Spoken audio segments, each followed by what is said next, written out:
Hey guys, it's the Cube Meister here. I'm going to do a video on solving the 4x4x4, and I think that's the natural progression for once you've kind of mastered the 3x3x3s to have a go at the 4x4x4. It gets quite exciting as you go up. I've not yet done the 5x5 or 6x6. It goes right up to I think 13x13 you can get, and more if you get used to computer software. Anyway, I'm going to do an overview of how to solve this. Now, I encourage you just to have a go at doing it yourself. The method I did, and I did it, I worked out for myself, I didn't have to look anything up, I already knew how to solve the 3x3x3, was I reduced this to become a 3x3x3, so I made all of the centres the same colour, so they became equivalent to centrepieces, because that's the difference here. It's like these centres cut in, they don't stick in the middle like they do in the 3x3.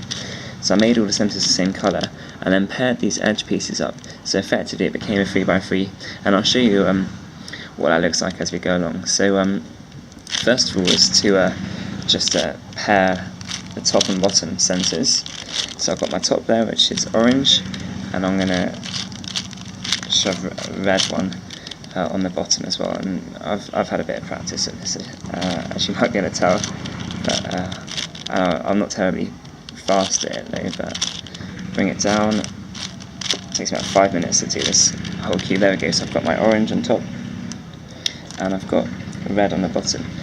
And then we pair up these centerpieces. I've got blue, and I'm going to try and do this for each of those. Pair up the whites, and you encounter problems, and you encounter difficulties, but that's all just part of problem solving. I really encourage you to have a go at this yourself if you get hold of a 4x4. There we go. I've now created them so all in pairs, and I need to get them all together. So I know when I have orange on the bottom, it should go blue, then it should go white, and then it should go green, and then yellow. So I've done all of my centres. Once that is done, I need to pair up these edge pieces. So there's no particular order, I just choose random ones, whatever seems to be there. So I've got a blue-yellow piece here, and I'm going to find the other blue-yellow piece, which is here, and I'm going to stick it up onto the side so that when I turn it, I've got a piece there and a piece there. When I turn it, they join together.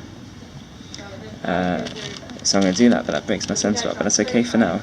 I've joined them together, and I'm going to flick it up to the top, out of the way, bring my centre back down, and bring them back together again, and that way I've managed to pair them up, shove them on the top out of the way, without breaking up my centres. And I do that to fill up these 4 sort of edges on top here, and 4 on the bottom, and then the middle one's a bit harder, so I'm going to pause it, I'm going to go away and do that so I can show you. Okay guys, so I've gone away and I've paired up all the way around all of these edge pieces here. So this now effectively works like a 3x3. I've got my 1, and then I have piece number 2. Those 2 pieces together count as just one piece. And then I have 3.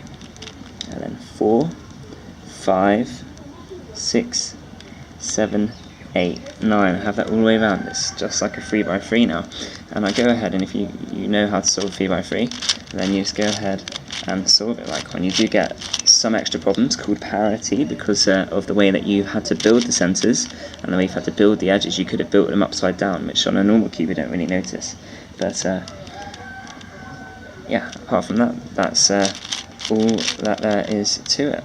So guys, there are going to be individual videos going through each of the steps of these, but I really do encourage you to have a go at doing the 4x4x4 yourself.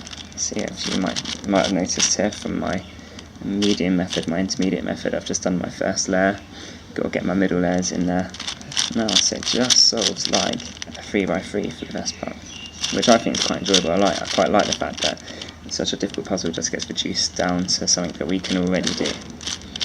But anyway guys, I'm going to go away and I'm going to finish this and have a bit of fun with it, and I encourage you guys to get yourself a 4x4, have a go on it. Anyway, cheers.